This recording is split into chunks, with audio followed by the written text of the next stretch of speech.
tonight. I know it's on a cable access channel as well. So good evening, everybody. This is the 2025 Mason City Council Candidate Forum. Of course, my name is Mike Dardis, WLWT News 5. I've done a lot of these things over the years, and many of them here in Mason as well, which I always enjoy being involved in my community. So I'm honored to serve as your moderator tonight on the behalf of Mason Deerfield Chamber. I'd like to thank Mason City Schools for hosting us, and then ICRC-TV for filming and broadcasting the event live on Facebook tonight. Hopefully there are people out there right now, and the good news about Facebook is if they don't see it live, they can see it later. Playback details are available on the Chamber's website and social media as well. So this forum, for the folks here, designed to help voters evaluate candidates on three essential dimensions. First of all, understanding of the business priorities identified in the Chamber's 2025 Annual Business Survey, which I'll get to shortly.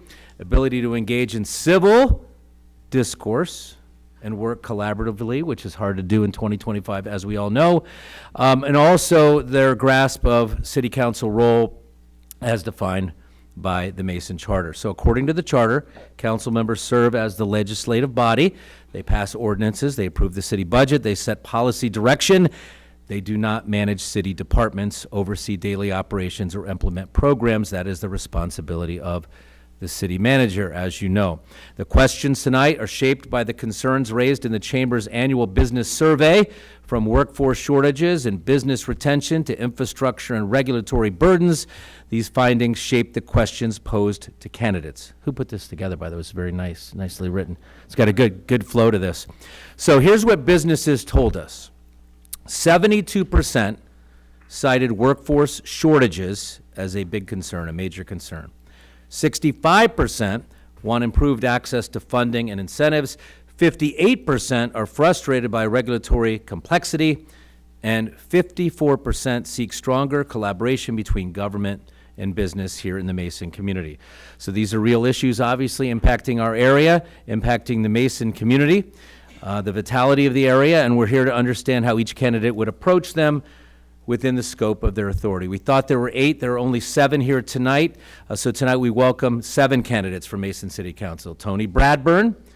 We've got Mark Hackey. Did I say that right, Mark? I always get your name wrong. I apologize. Mark Hackey. Jan Roeder, correct? Mm-hmm. Gina Sanders. Hello. Kim Singh. Barbara Spaeth. And Murali Swamy. So thanks so much for being here tonight, your willingness.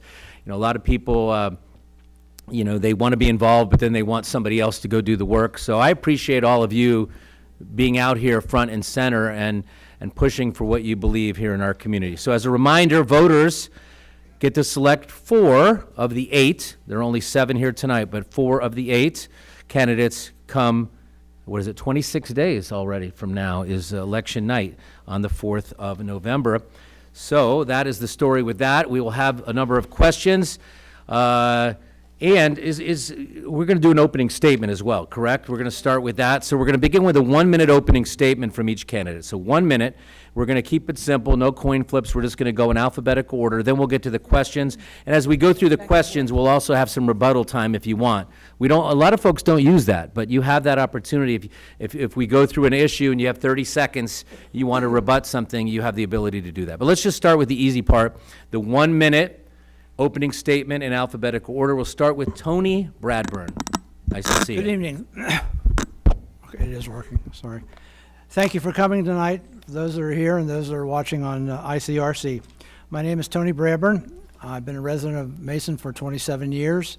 I have served on council in the city of Mason for 12 years and the last couple decades. I also served for 12 years in the city of Springdale as an elected council member. So obviously I made a decision to move out here in 1998, and I think I made the right decision. I think we find this community to be very vibrant, exciting, safe, and we want to keep it that way the best we can. As an elected official, as Mike indicated, we legislate. The administration administers, and that's the way it's set up by charter and actually by state code. So I'll close with that, and we'll move on down to the next candidate. Mr. Hackey. Thank you. So my family and I moved here to Mason 23 years ago. I had recently retired from the Air Force and wanted to return to be near family. We were drawn to Mason for obvious reasons: great schools and a safe and prospering community. 4 years ago, I ran for city council because I wasn't happy with how our city was being run.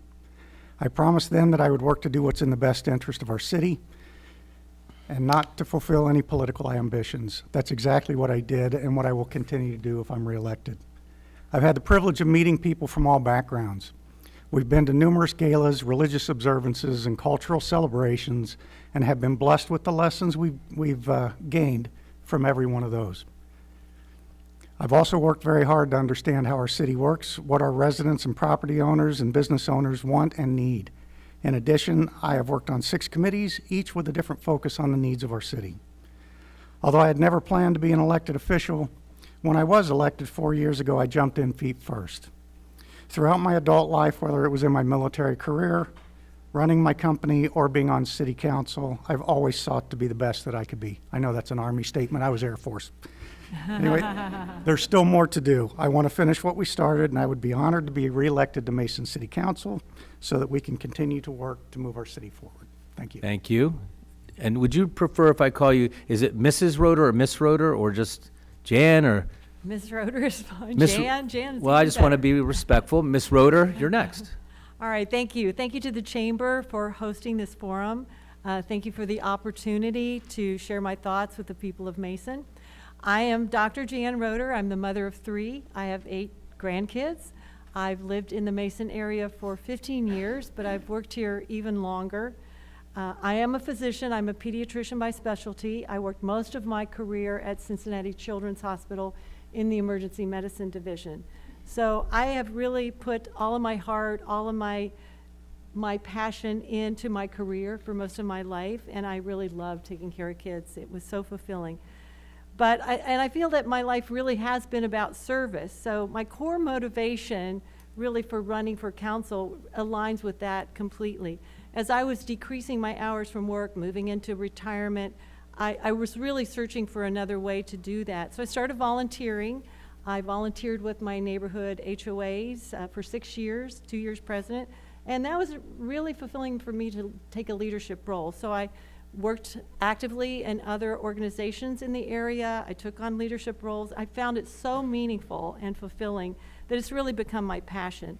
So I love Mason. I've followed city government for years. I've testified at public hearings.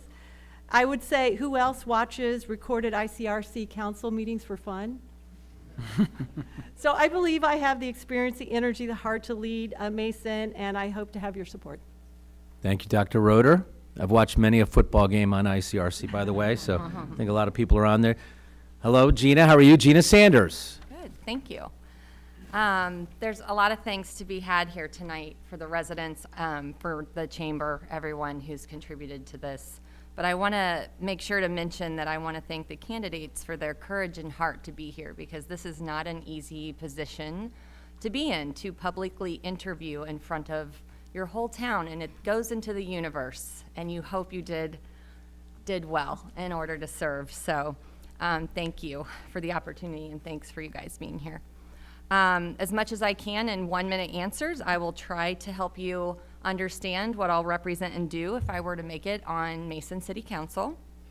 I've lived here for over 24 years. I've been married 29 years next week to my high school sweetheart, Steve Sanders, and we have 4 kids, adult age 29 down to 16.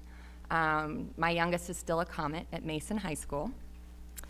You'll hear more about me as the evening goes on, but I want to start by saying this. Serving Mason is not new for me. For over 20 years, I've been actively engaged as a volunteer, community leader, and advocate long before I ever considered this position. From my work downtown to service in Kiwanis and on the board of trustees with Safe on Main, I have been serving consistently for 20 years. Running for city council 2 years ago and now proving my dedication and resilience is really important to me. I haven't been watching from the sidelines. I've been working alongside all of you, many who I've worked with you throughout this time here in town. So I just want to make sure that you understand my dedication, respect, and trust that I'll bring to the decision-making table. I've been here consistently, and I'm not just talking about serving, I've been doing it for 20 years. Thank you. Thank you. Kim Singh is here tonight. Good evening, everybody. My name is Kim Singh. I have been a Mason resident for the past 11 years. I moved to Mason because I wanted to live where I work. So currently I work for the Warren County Board of Developmental Disabilities. I'm part of the administrative leadership team there. And I chose Mason because of the quality of life that it offers and the safe neighborhoods and the growth that it was experienced during that time. I grew up in Westchester, so just right next door, but I feel like Mason has always kind of felt like home anyway. My sisters, all worked at Kings Island growing up. My mom retired from Cintas after 25 years of service there. My brother was the manager of Culver's, where he met his wife, who is a Mason native, and she is our Mason Middle School volleyball coach for the girls. And I've been, just so grateful for the community that I've made here, and I would be honored to have the opportunity to give back to the community by being seated on council. Thank you. Thank you. Barbara Spaeth. Hello. I think I look around this room, I think I know almost everybody here. I want to thank the Chamber for hosting this event. I want to thank my amazing husband, who is always wonderful in helping me with my campaigns, and all my family, my friends that have stepped up to help me. And I really want to encourage all my friends who are very encouraging to me every time I go through this campaign, because it's never very much fun. But I want to say that I think a lot of you already know a lot about my background, but I will just, if there's anyone that's not sure, I grew up here. I graduated from here. My husband's family is the same way. He grew up here, graduated from here, and all of our children have graduated from here. John and I have been married for 15, 16 years, I forget. Is it 16? Well, anyway, we have, between the two of us, we have 4 children, and we have 7 3/4 grandchildren. Looking forward to another one soon. I am a former social worker, and I'm just going to say, I don't have a lot of time to go into my background, so I want you all to please look at my website at spaithforcouncil.com, because I go in depth there talking about my background, what I feel like we should be doing in the future, the priorities for Mason, and also what kinds of things we have accomplished. So I'm really looking forward to continuing on the council, and I hope that you all will consider voting for me. Thank you. Thank you. Mr. Swamy. Thank you for Chamber for putting this event together. I'm known for many things, but I'm not known for speaking within a minute. So my goal is not to see the stop sign that she has been flashing all evening. So I will try my best.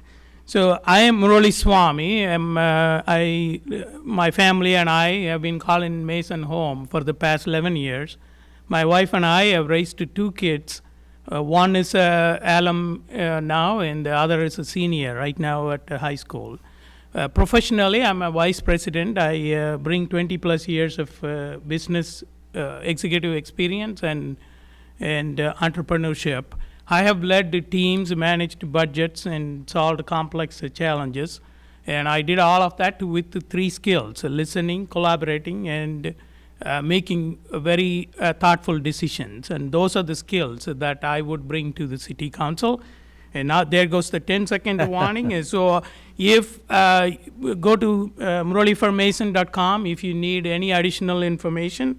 And my goal is to keep Mason a place where families thrive, businesses succeed, and neighbors feel connected. Thank you. Thank you so much. And you don't mean to do that. It's just your job, right? You just flash that thing. So are we doing 1-minute answers then all the way through, correct? Yes, unless we have At the end?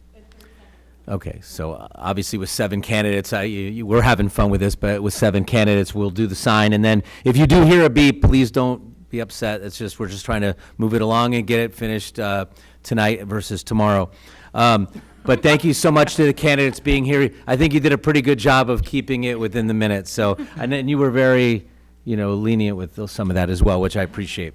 All right, first question, here we go.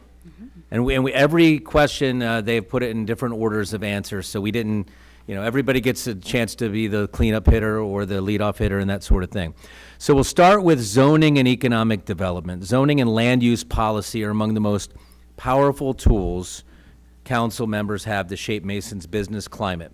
While council does not recruit business or manage development staff, it does set the framework through ordinances and incentives. So, question, what zoning or economic development policies would you support to attract and retain business, and how would you ensure those policies reflect council's legislative role rather than administrative function? And I'll read it again if you need it, but we'll start with Mr. Swamy. Thank you. The economic incentives make a lot of sense for large corporations, but unfortunately, small businesses with very few employees may not really have the significant impact through the income tax incentives. So I want Mason to focus more on bringing innovative businesses that really rely on cities to update zoning and provide them support in terms of coming up with the right kind of policies. For example, Drive Ohio is an initiative that state of Ohio has with the Department of Transportation runs, where they focus on smart mobility and connected vehicles. So those are some of the things that we could focus on to bring next generation businesses to Mason, to not because of the economic incentives, but because they really need to need help with the government. For example, Kroger did a drone-based delivery pilot in Centerville, Ohio. Fairlawn, Ohio, which is a suburb in Akron with 7,800 residents, tried to do a connected vehicles where their emergency vehicles can send messages to all the cars and pedestrians, and that is the kind of things that we, Mason, should focus on to attract businesses. Thank you. Thank you. Kim Singh is next. Yeah, so in order to attract businesses, I think we could offer incentives such as business grants, business awards, tax incentives, small business awards, tax incentives, incentives for startups, perhaps innovative businesses, things that we don't already have here in Mason. We could consider, incentives for underrepresented business owners, and workforce development, working as partners with our business community. And how we accomplish that is really, having strong relationships, having good communication between business owners and our constituency is obviously important.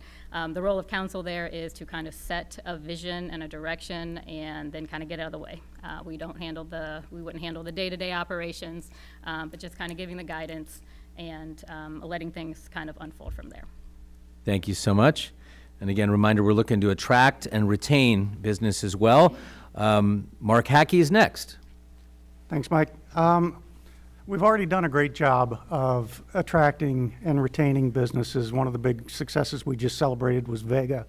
They've done a huge expansion well ahead of schedule, but there's a lot more we're doing. You talk about zoning changes. We just on Tuesday night in Planning Commission approved the Mason Mile plan and the zoning changes that support that plan. That will be coming to council Monday for a first reading and then next month for approval. This is huge. This is designed to use real data, real experts, and bring and create incentives for these businesses to come into Mason. So that's exactly what we're doing. And our role on council is to get the heck out of the way. We've created the policies, we've created the agreements with the Mason Deerfield Community Development Corporation, and they're the ones that are hiring experts and bringing them in to do the work as experts. We are not developers on city council, so we rely on others to do, just like we are not staff. We don't run all the different parts of the city, and we don't do economic development. We hire the experts to do that. Thank you. Barbara's next. Thank you. I believe, we have to invest in the future, and I have been fortunate enough to witness that since I've been on council for 12 years. I always say that we have a city manager who is a genius, and his foresight into the future has been amazing to me. We oftentimes, when I say we, I mean the city will oftentimes buy property, and people will wonder why we do that. Well, it's because we are investing in the future. We want to be able to have that land for if there are economic opportunities that come to us, that we can develop it and it will not turn into residential. So Innovation Way, great example of where that happened. And we have pieces of property out there right now that we're just sitting on, waiting for the right company to move in there. Also, the Research and Development Park that's out on Route 741, that's going to be the next big area of economic development. So I think it's so important that we continue to look to the future, and we do have the policies in place that allows us to grant tax incentives that will have a return on investment. We have to have companies that are going to be able to have a return on investment so that we can keep our income tax low. And that's how we do it for our citizens. Our citizens only pay 12% of our income tax. Our businesses are paying 88% of our income tax. And I just want to say real quick too, we also need to update our comprehensive plan. It's over 15 years old, so I support us moving forward with that hopefully soon. Thank you. Again, we're doing zoning and economic development policies. Gina Sanders is next. Yeah, since we only have a minute, ditto. All the data and the companies and the development and Mason and 12% income tax, I think we probably all have very similar, information on that, which you may or may not already know. One of the things I just want to add to policy and zoning, even just participating in the Mason Mile, the master plan for that, realizing that attracting and retaining businesses involves policy and zoning, but it really involves the city thinking ahead, planning ahead for the future, and making those decisions based on a plan and not just reactive to what comes. I think we've done a good job of that, and I think we should continue to do that. One thing I do want to add to this, though, is I think that adding incentives for large corporations and all the things they do, super important. But let's not forget the little guy. There are plenty of small businesses all throughout Mason that need incentivization to continue to do their best work and attract our town, because they're really the heartbeat of who we are. And that's what keeps the people who are working at the big corporations here in our town spending all their money. So don't forget the little guy. Thank you. Mr. Bradburn. Thank you. I think all of us up here that have been on council and are running have a debt of gratitude to people that were before us. And those people went ahead and basically what I would call land banked for the future development. Future development out on 741. I know there's a big drug distributor there. I can't think of their name right now. Out there, property that you would have never thought of when it was available to be purchased. And the city leaders then had the foresight to do that. The same thing with the Innovation Way, the property there. The main thing is not to go ahead and say, hey, here's a project that's coming in. What's it really going to bring in? I don't think we're looking for bulk warehousing. That's not a revenue generator for the city. The zoning properly is very, very important. And the bottom line is council needs to be very judicious in how it develops the land that it owns. Thank you very much. Jan Roeder, you're the cleanup hitter on this one. Well, thank you. I would support zoning and economic development policies that make Mason business friendly. But also, I would emphasize that we have to support the character of our existing neighborhoods. So I believe that we need really consistent zoning rules that are updated frequently. And as has been mentioned, those are happening now with the Mason Mile. Zoning is happening with that. And that keeps those updates going. So clear standards so that growth happens thoughtfully and not just automatically. When it comes to incentives, I support any things that are performance-based. I would also support things like abatements or waiving permit fees to help businesses. And then, of course, we do keep council legislative, as people have talked about, and leave the management and the day-to-day tasks with the city manager and their staff. Dr. Roeder, thank you so much. All right, we move on to question 2. This has to do with budget priorities and incentives. Council members do not administer grants or run programs, but it is important to note that they do approve the city budget, of course, and can direct funding toward initiatives that support business growth. So with that in mind, question is, what budget priorities or incentive programs would you advocate to improve access to funding for local businesses, and how would you use your role in budget approval to influence those outcomes? We'll start with Kim Singh. So when it comes to budgeting, I do agree with conservative budgeting and fiscal responsibility as the leaders, of the city. I think an interesting idea would be tax incentives, perhaps for small businesses that maybe meet, standards of, say, environmental consciousness. So this gives the benefit to the city as well as to the business, and then you have that cooperation there and that collaboration. Being good stewards of public dollars is something, that I do every day. I sit in a weekly budget meeting. I authorize the expenditures for using public funds every single day. So being highly conscious of how we're using those public funds, how we are helping our businesses and our city all at the same time. Thank you. Gina Sanders is next. Thank you. Would you repeat the question? Sure. One more time? So what budget priorities or incentive programs would you advocate to improve access for funding for local businesses, and how would you use your role in budget approval to influence those outcomes? Yeah, well, I think it's a really layered and complicated question, and I would say I can speak to that the best that I can based on the experience I have on boards and budgeting and through, corporate experience. But until I'm in the room and see the budgets and work through the process and learn the process of how the city does that, I think I've heard, and as a resident for 24 years, Mason has been very good stewards of the money that they have.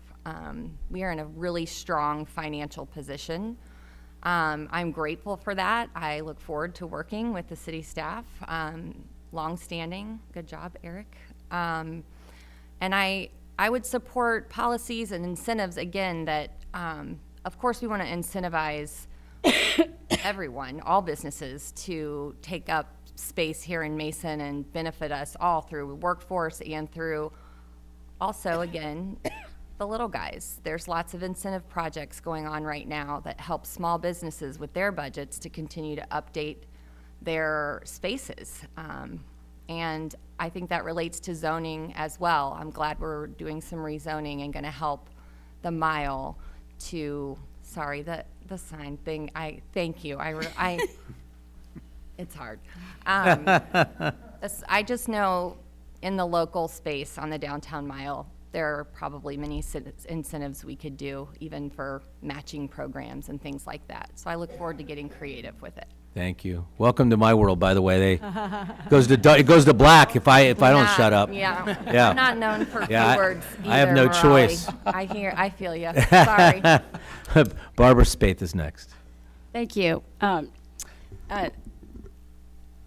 know that it's a lot of people have a hard time understanding why we don't provide more tax incentives for local businesses, and it's one of those things where you have to think about what the return on investment is going to be, because we don't just hand out money like to just anybody. There has to be a good return on investment. Again, I'm going to say that over and over, because that is what is paying our income tax.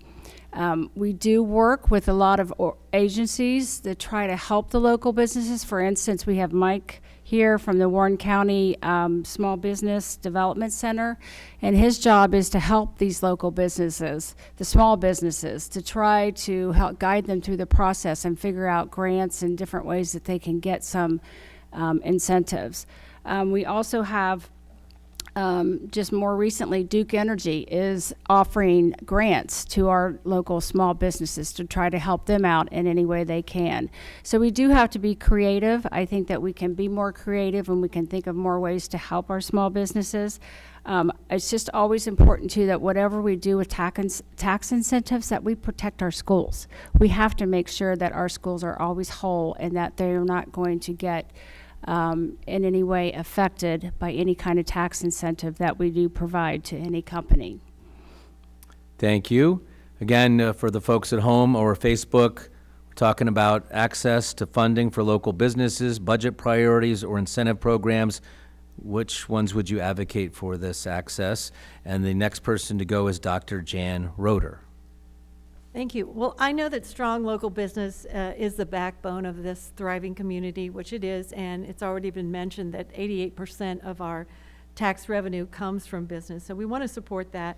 I would support budget priorities that do make it easier for small business to grow, and permitting, waiving permit fees, giving some tax credits where appropriate, maybe more innovative, sort of creative things like storefront improvement programs or city partnerships that connect those local entrepreneurs with regional and state funding, or county-wide programs like Barb mentioned with the Warren County Small Business Development Center.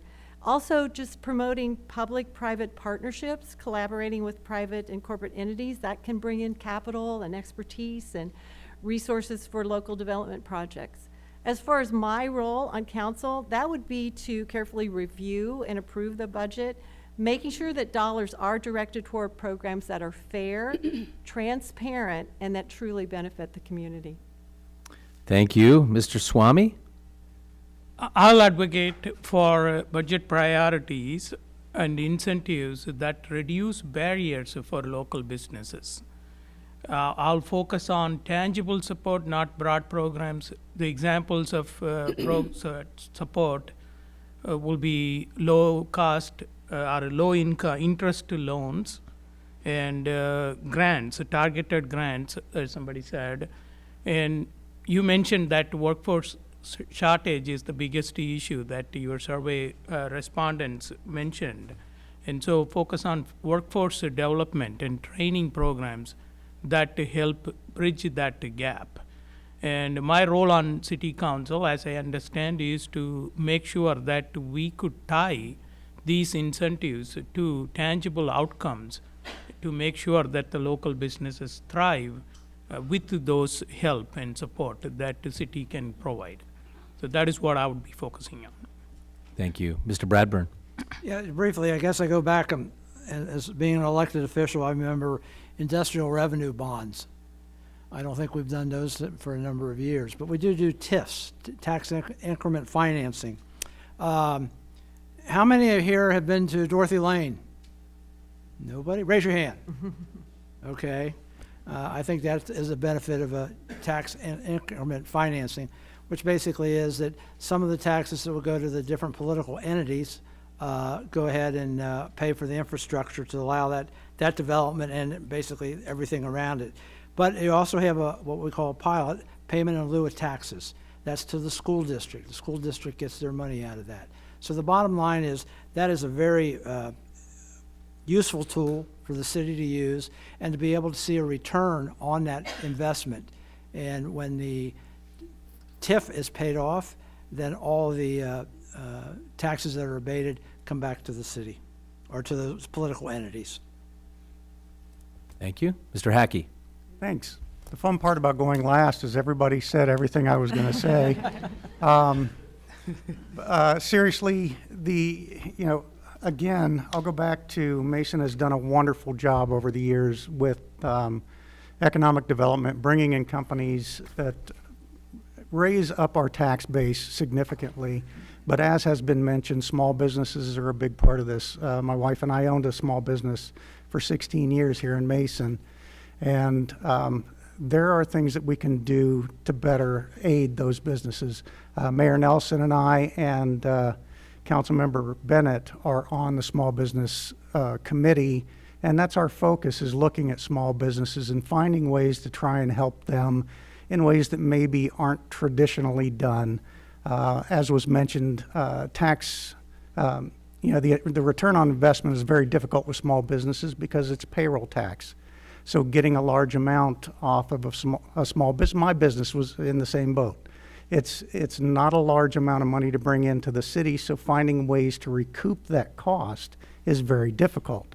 But we also have to look at it from an economic development perspective, and the fact is that these small businesses provide things for the larger companies that make us more desirable. So it's very important that we look at that from a holistic approach. We look at all aspects of it and find ways to work with Mr. Stater, who we have started doing on an agreement, and help these small businesses. And I'll talk more about that, hopefully. We're talking a lot tonight, thank you, about small businesses, so let's keep on with that conversation. I'm sorry, is there a time for rebuttal? Sure, 30 seconds, go ahead. So with regard to funding, protecting our public schools, I think as city leaders, we have to be aware of things like House Bill 96 that will disproportionately affect our public schools. And being that our schools are one of the biggest draws to people who come here, people who live here, we have to be very cognizant of, I think, our higher level politicians and higher level legislation that is working to dismantle those things. Thank you. And let's just raise our hand. Thank you for reaching out, and that way I can get you if you want to do that. Go ahead. Thank you. Thank you for asking for that, because while everyone was talking, one thing I think is really important is that the process for receiving incentives and things like that, or the grants or the ideas that we have, if the process becomes so cumbersome that no one who's already trying to run a business and is the accountant, the trash man, cleaning the bathrooms, worrying about parking, paving parking lots, if it's so cumbersome that they can't access it or it's too hard to get to, I think that's important.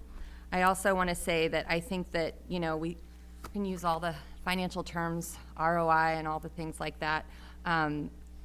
That's great, but the ROI is not just about dollars. It's about people and how our town feels balanced and whole, like Mark was saying, and that sometimes that ROI, we do have to look for those opportunities in the budget to make up tax dollars and funding, because sometimes the ROI isn't going to give back to us exactly the amount that we've invested in it. So, Thank you.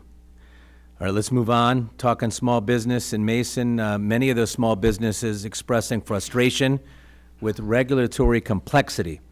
Council does not enforce rules or issue permits, but it can pass ordinances that simplify procedures and reduce red tape. This question also explores how candidates handle disagreement, which is obviously an essential skill for public leadership. So with that in mind, the question is, which steps would you take to simplify city regulations and procedures for small businesses, and how would you respond to constituents who disagree with those efforts? Barbara Spaeth is first.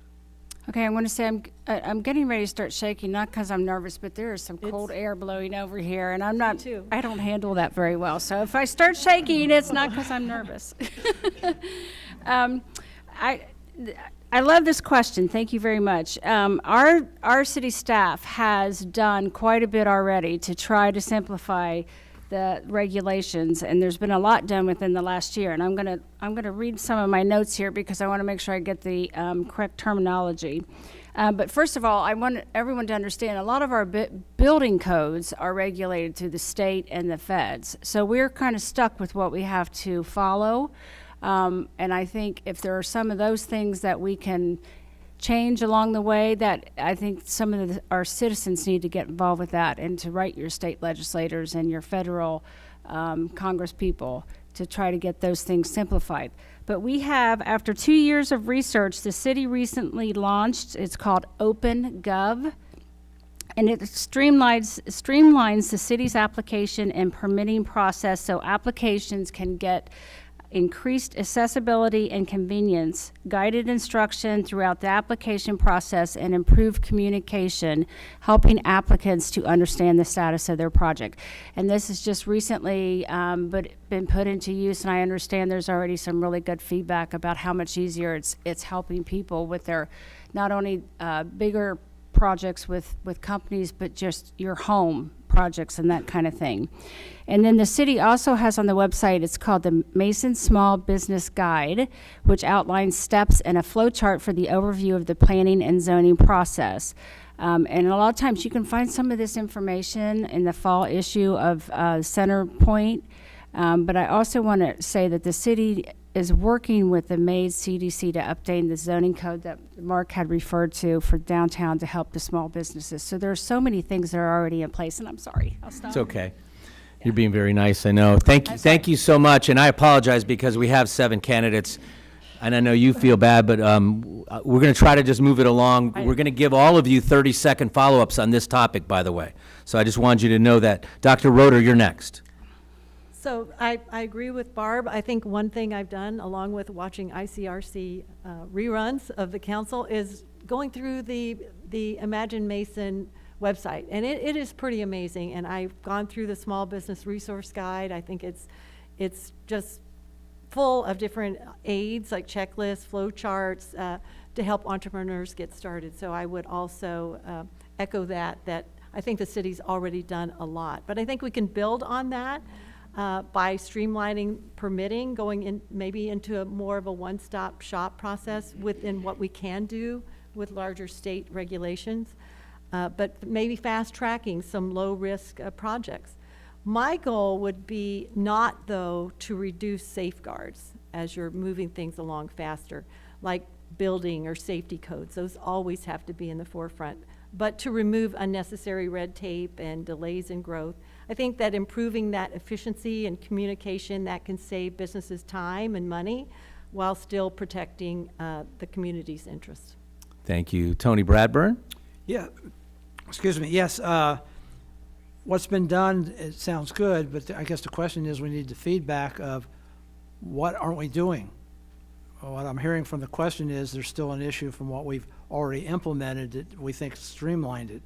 And those complaints need to come back through the administration or to council to see what we can do to go ahead and help the administration be more responsive and understand the concerns of the applicant. Maybe it's, why do I have to go ahead and have 2 layers of drywall here and so on and so forth, and give them a place where they can go ahead and look and see, so they understand some of the ramifications of what they're doing maybe before they get started.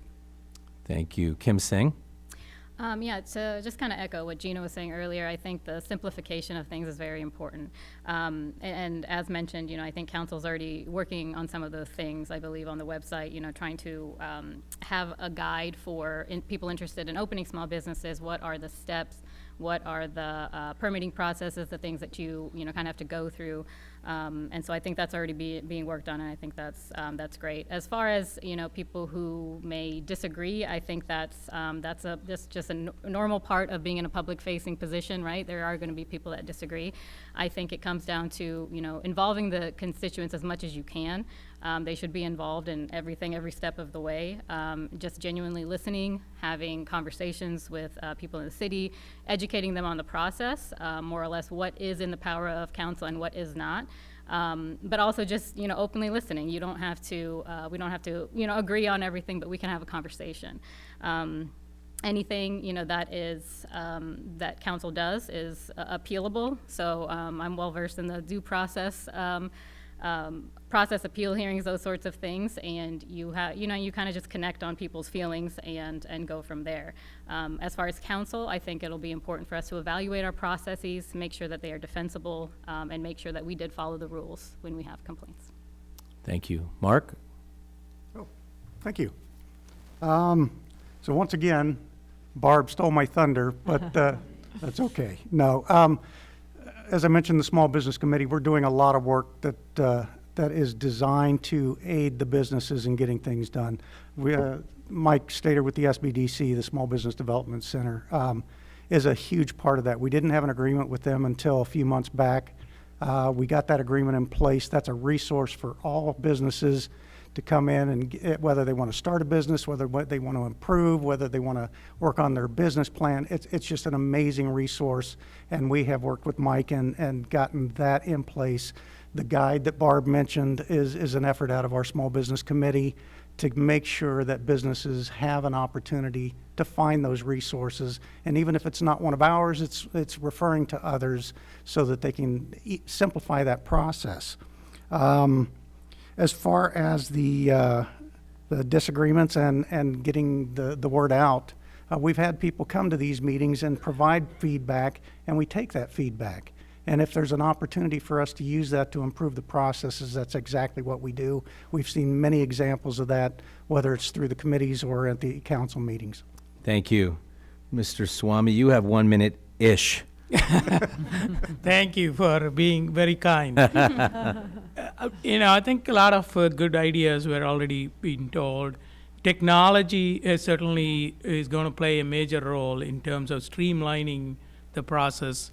And the technology has evolved quite a bit. AI, we are in the AI world, and so we could explore things that can be done to streamline and expedite the process. I know some of the small business owners have expressed disappointment in terms of how long the permitting and the process takes. Even today, even though we are doing a great job, there is still some disagreements with the kind of time that it takes. So we can certainly improvise further in terms of using technology, and that's what I would focus on. In terms of the disagreements, I think open dialogue and the forums, right kind of forums for listening to people and addressing their concerns would be what I would be focusing on. Thank you. Thank you. We're going to do the 30-second thing. I just wanted to make an observation that it's nice to have all of you here. It seems like what a great representation you are of the Mason community, and we are disagreeing on some things without having some of the crazy fights that we see nowadays in the world of politics. Let's go same order, 30 seconds if we can. Specific regulatory barriers. Which ones do you believe are holding back small businesses right now? What barriers are holding back small businesses in Mason, and how would you build support to try to change what's going on? Let's start with Barbara. Well, I think that we've already talked about a lot of the barriers that are affecting the small businesses. And I think this zoning change that hopefully will be, actually I haven't seen all of it yet, so I can't say whether I'm going to approve it, but I think it probably is going to be something that I'm going to be in support of. I think that's going to really make a big difference here in our downtown area, especially, and also moving forward with the whole plan that has been proposed by the Maid CDC. I think that's going to make just such a huge difference in what happens with our local small businesses. Thank you. Business barriers. Gina Sanders. Is this 30 seconds, a minute? Ideally, perfect Okay, world, there's 30. so much to say. It's I kind know, I know. I get excited and a little nerdy about I love hearing it all. Well, when it comes to regulatory barriers and things, we're addressing those in so many ways through the master plan for the downtown mile, where we have a condensed amount of small business happening. But I don't think it's always, that was weird. I don't think it's always just about regulatory barriers, and I think obviously it's the role of council to listen well to the feedback that we're getting, to not just listening and hearing it, but like asking good questions. What would you suggest? How can we help you? I think that's really important. When we're approving regulations and zoning and all of these things, I just think it's important for us to listen to the people who are experiencing the challenges. And lastly, I would add that how we handle the enforcement and enactment of the things we put in place, our tone and the way we're accessible to the community is equally as important as the regulations themselves. Thank you. So business barriers, how would you build support for change? Dr. Roeder? Well, we talked about regulation, people have mentioned those, but business barriers, when I think of that most, especially for small business, I think of things like traffic, I think of things like parking. Small businesses need that traffic past their business in order to get people to come in. They need places for them to park. And I think that's a place where City Council can make a difference in helping to achieve that. And with the Mason Mile project, that is one of their focuses, is renovating how parking is done, and that could help all.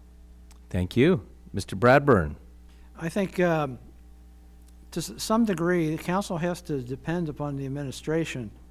The administration is the one that is out there day in and day out in the interaction with the small businesses that have issues. And if those issues aren't brought to us by the administration and say, hey, we're having a problem with this, but we need you to do this so we can go ahead and improve that service to the business. So there has to be a good working relationship, and there is, with the administration. But the bottom line is the administration needs to listen to what they're saying, write it down, get it back to us, and see how we, as a legislative body, can help address those issues that the small business is having. Thank you. Kim Singh? When it comes to barriers, I think it comes back to simplification of the barriers, having council set the vision and the direction, and then just getting out of the way, as Mark kind of mentioned, right? Having less bureaucracy involved in the process. Another thing is, while I don't see it as a barrier, but an opportunity for success is really to work side by side with the community. And while you won't, eliminate probably all unintended consequences, we can definitely mitigate a lot of unintended consequences. Now, that may take time, but it's a smarter move versus having a fast move. I also think promoting our small businesses at like our big events, our music fest, our Red Rhythm and Boom, just giving them more of an opportunity to be out there and promoting their businesses that are actually already in our city. Thanks. Mr. Hackey? Yes, sir. So, honestly, I don't know of too many regulatory barriers. We are actually working, again, on the Mason Mile with the changes that are coming, and those are designed to address a lot of these. Parking was mentioned. That's a big focus right now, and that's a big part of the plan. It's in the plan. We've actually got plans being drawn up for a new public parking space that'll also be programmable. In other words, we can have food truck rallies on that property, or farmers market, or whatever. So I think we're in the process of removing a lot of those barriers, but I don't think there are a lot of them with regard to regulatory. But obviously, finance for small business is a big thing, and helping small businesses get access to capital is critical. Thank you. Mr. Swamy? The barriers could vary from businesses to businesses, but like everyone said, the regulatory barriers seem like we could work on simplification using technology. But outside of that, I think from a city council perspective, we need to focus on balancing talent businesses and making sure that they are rightly positioned to meet the business's needs, which may involve workforce training and workforce development that is in line with what the businesses need, and that can help remove some of those barriers. Thank you so much. Collaboration and civil discourse. Council members are expected to collaborate across sectors and viewpoints. While they don't run programs, they can initiate partnerships and foster civic dialogue. So how would you promote collaboration between city council, business, and nonprofit sector? And can you share, if you could, an example of how you've handled a disagreement constructively in a public setting? We just heard from Mr. Hackey, but we're going to start with him. 1 minute, right? Okay, there you go. We're back to a minute. I'm sorry, would you repeat it for me real quick? What she said. Yes. No. Promoting collaboration between city council, business, and the community and nonprofit sector. Can you share an example of how you've handled disagreement constructively in a public setting? And how would you promote this collaboration between all of these different areas that make up our beautiful city? Yeah, so a big part of what we're doing is in what we have done in our partnership with the CDC. And for those of you who don't know, CDC's Community Development Corporation, not the Center for Disease Control. It is a local organization that we have contracted with to handle a lot of this. But there's also the Chamber that is a big advocate for our small business. And working through them and allowing them to use their expertise is just critical. As far as a specific example, I mean, every council meeting has its opportunities to deal with discourse. We're in a public meeting once a month. Actually, I'll give you a real quick one. We had a development going in at Mason, Montgomery, and Socialville Foster that was going to be overlooking some neighboring properties, and we worked with the developer. Basically, they were going to be able to see in the large windows in their the backs of their apartments from the second floor of this new development. Not a very comfortable feeling for the residents. So we worked with the developer to get them to change that, to lower the height of those, the new buildings, so that they could be good neighbors. And it took some doing. We had people coming in and doing a lot of talking, but we worked through that and got a acceptable resolution. Thank you. That was hard to get in a minute. No doubt. And people want to flock to Mason to live here, so we're having a lot of those issues with people looking at other people's windows, and that's just part of being popular sometimes. Thank you so much. Mr. Swamy, you're next. To promote collaboration, I guess that it starts with the great partnerships. CDC is already bringing Mason and Deerfield together, and there are opportunities that we could have here to make it even better. One of the things that I have learned, even though Mason is perceived as a very affluent community, there are 1,800 economically disadvantaged kids that go to Mason School.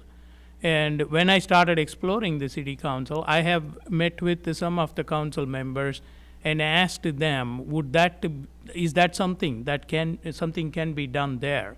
And the initial reaction is that there may be a possibility, working with the economic development team and MAID CDC, to figure out a way to work with the local large corporations to see whether there are opportunities to build up a workforce that training and reskilling some of those folks to lift them to economic stability and figure out a way to help solve that problem. While it is not, certainly all of it is part of the city council's responsibilities, city council can certainly facilitate that conversation. So that is something that I see as an opportunity. Thank you. And again, trying to marry together council, the business community, and the nonprofit sector. And if you have an example of a disagreement that you constructively diffused in a public setting, that would be nice. Mr. Bradburn, I believe you are next. Kind of figured that. I think, I can't remember anything public, but I think one of the things we did when I first got on council, we had small amounts of money to different, we'll call them service organizations, the Humane Society, the Historical Society or whatever. But what we did was we basically, rather than, it was just like, here's a grant, use it for this, but what were we getting in return? So basically we had like a service agreement between the parties. That was the city and the agency that was receiving the money. And I think we, I would say we had a disagreement, but we were able to take an issue that's like, okay, we know we're going to give you money, but here's what we want to know what you're going to be using it for. And I think that worked out very well with the service agreement between the city and those nonprofit organizations that took taxpayer money. Okay, Gina Sanders is next. Okay. When we talk about the public-private, nonprofit, collaborative environment, I think obviously we're here tonight as a part of the MAID Chamber and CDC. That is, we've talked about it many times tonight. That is a great example of a collaborative, working, engaged process that also involved our entire community. I'm very proud of being a part of that collaborative process, and I think that's a great example that I've personally been involved in from the very beginning. Some of you in the crowd here were probably Mason Mile activators, knocking on doors, sharing the word, bringing your community to community conversations. When it comes to disagreeing publicly, first of all, I think on the prevention side, really quality communication, listening, involving public input on the forefront instead of being reactive to disagreements or things that come up later is always helpful. But I would say, I think in the past, there have been problems in communicating disagreements amongst council, and we have made huge strides to go in the right direction over the last several years. My professional training and background is in mental health, mediation, civic public discourse, holding community conversations. I've done that professionally for 20 years, and I'll bring all of that skill set right here to this position if I'm on council. Thank you. In no way am I suggesting it's bad or good, but I will say that Mason was getting 11 o'clock news headlines not too long ago, and that's not happening. They're getting, in the headlines for the right reasons. Dr. Roeder, you're next. So I believe collaboration between city council, our business community, nonprofits, I think that starts really with open communication and shared goals. Shared goals, I think, is really what you need to work with. So Mason, I believe, has a long history of working with nonprofits and profit businesses very successfully. As Mr. Bradburn mentioned, the service agreements with the Historical Society, Safe on Main, Family Promise, those are all examples. City Council can use its legislative role to create policies that encourage collaboration. Other creative things you could do, you could support like roundtable discussions where groups meet to identify those common goals and priorities. And then as far as disagreements, I think leadership means listening first, as we've identified, keeping it focused on solutions.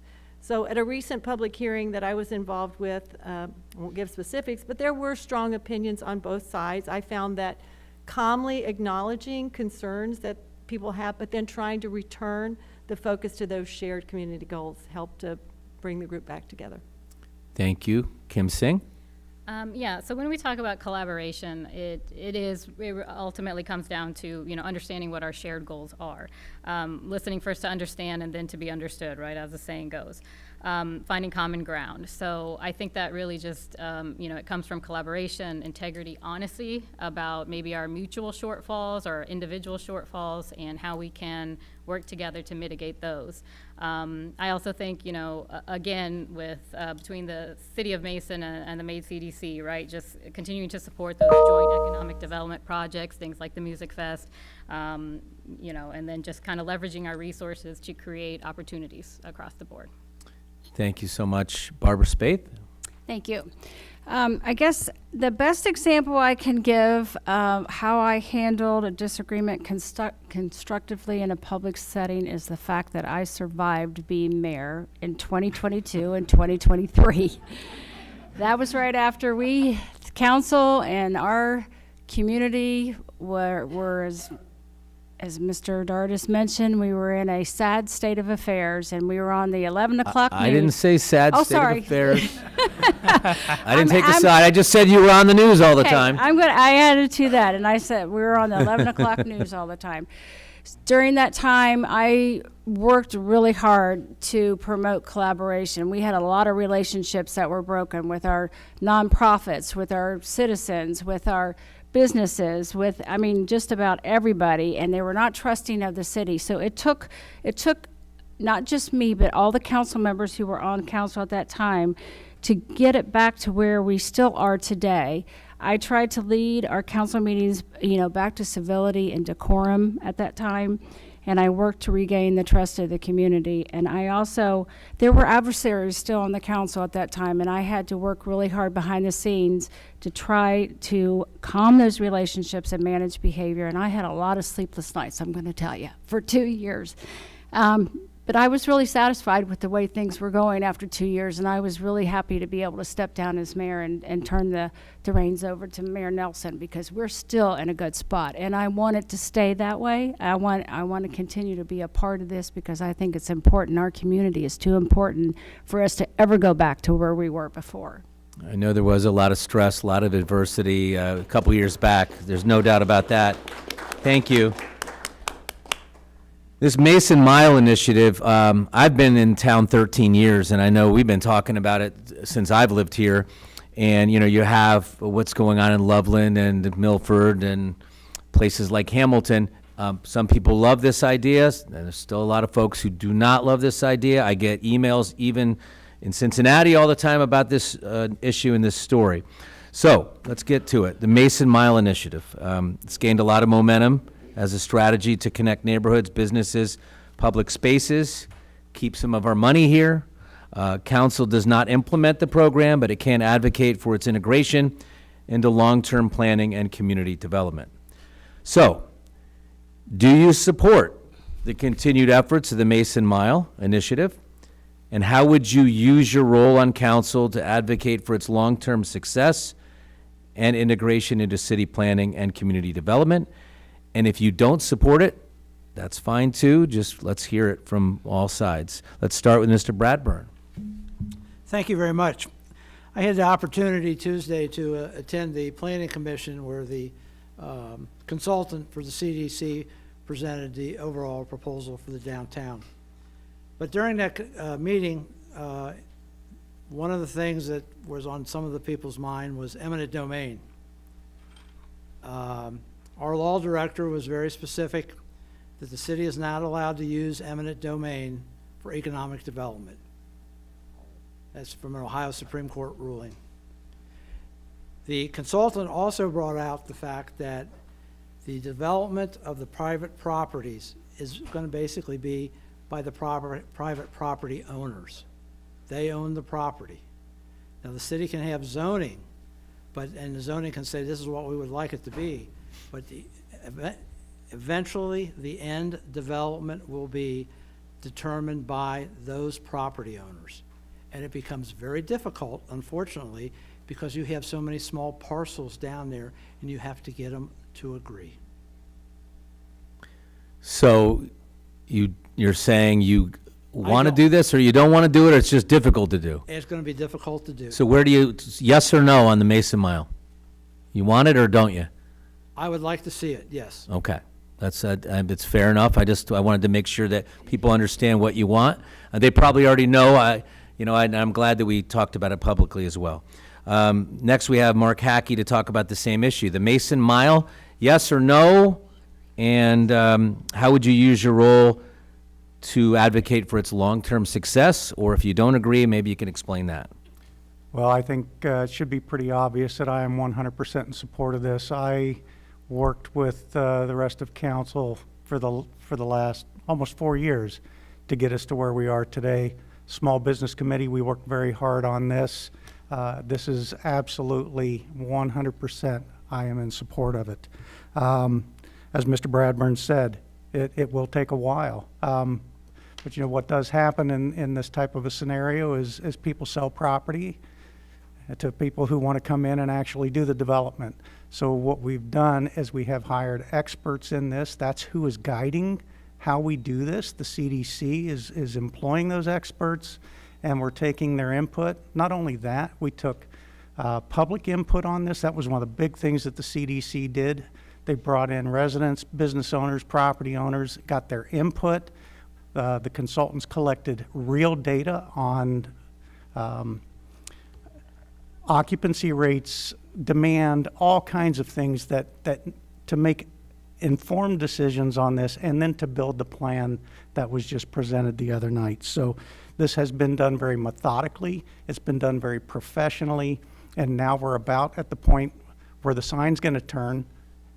Let's see what I did there. But the tables are going to turn, and things are going to start happening in our downtown, and we're going to start seeing the fruits of our labor. Even if we do eventually get the Mason Mile, I can assure you that sign's going to turn a lot faster than the Mason Mile's going to turn, but we're working on that. Yes. Gina Sanders is next. I am and have been from the very beginning of the Mason Mile project so excited about this.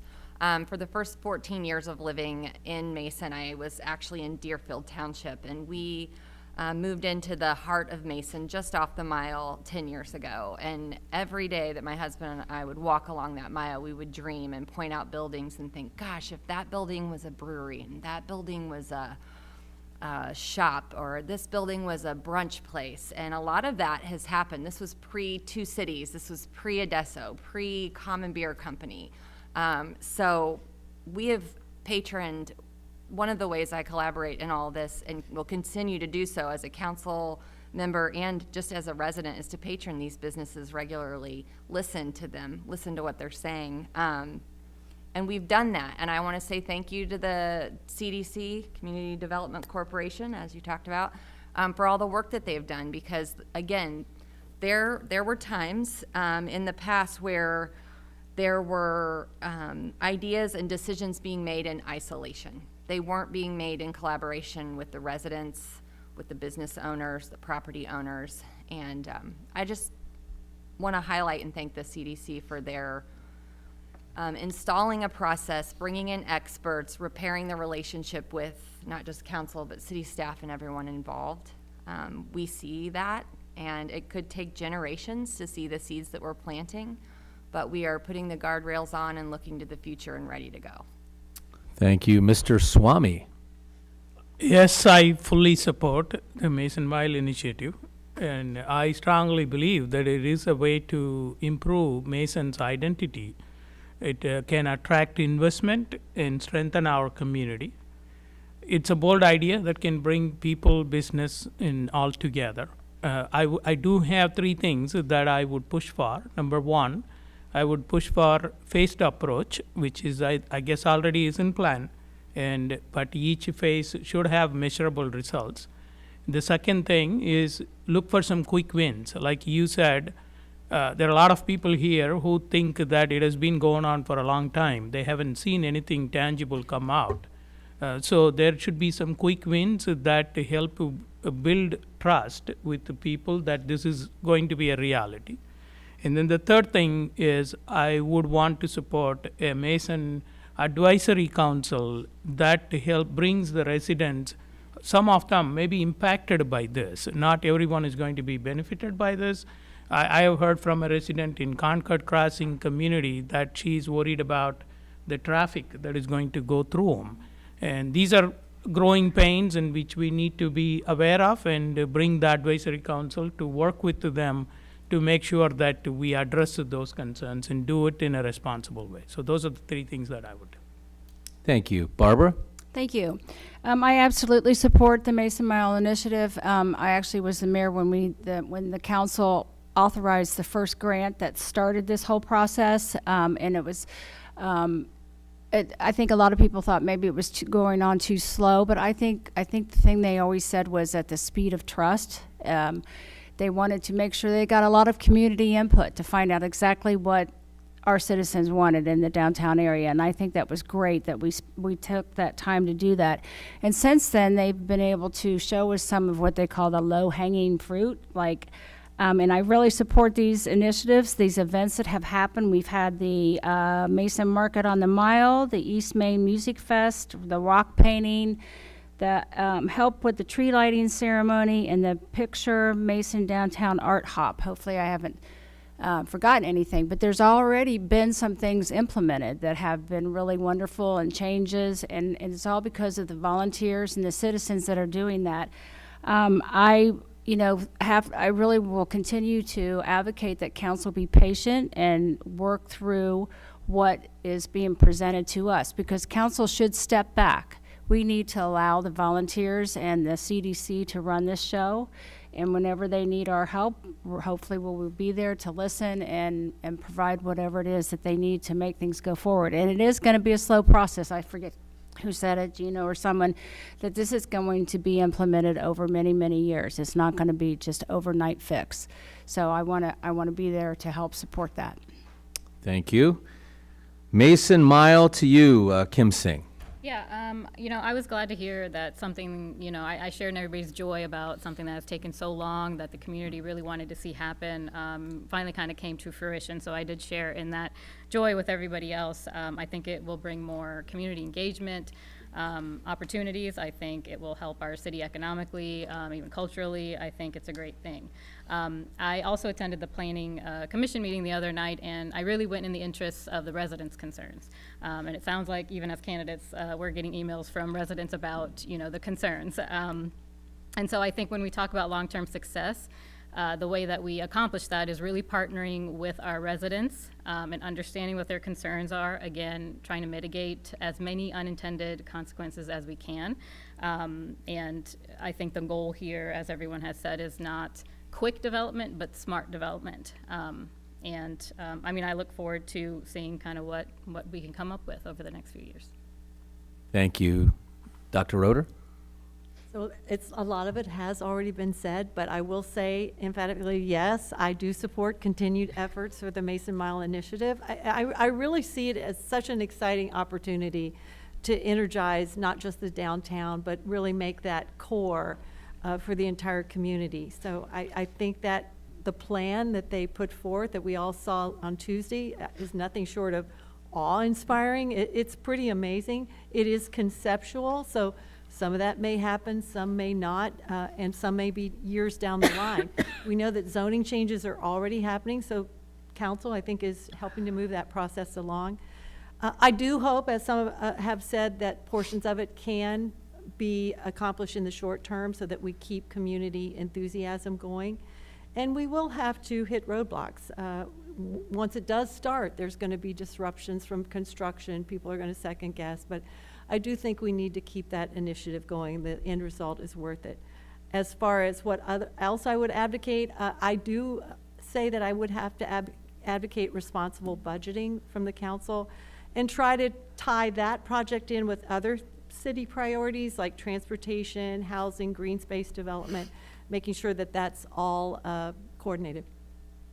Thank you. And I really have been listening, and I say that because I'm going to ask a question where you've answered, many of you have already answered this. So if you have, you can just use this 30 seconds to talk more about your points on the Mason Mile project.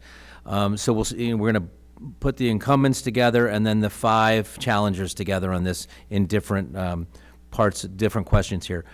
So first of all, for the incumbents, Barbara and Mark, what role have you played in supporting or shaping the Mason Mile Initiative?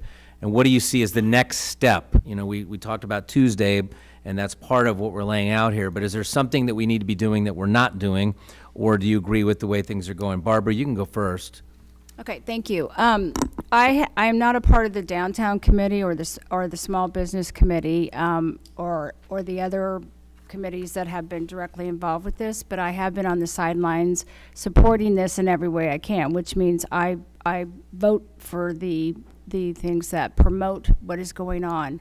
I've been very supportive of the CDC, again, as I had said previously, to do what we need to do in a manner that will be, it will get done correctly, not quickly. And I think that's real important that we do that in this, because we don't want to just haphazardly start changing things without it, making sure it's going to be the best for everybody. I really appreciate the volunteers, and I want to say that again because they have really been the heart of everything that's going on. The CDC has also, and I don't think that we would be where we are today if we hadn't gotten our community involved.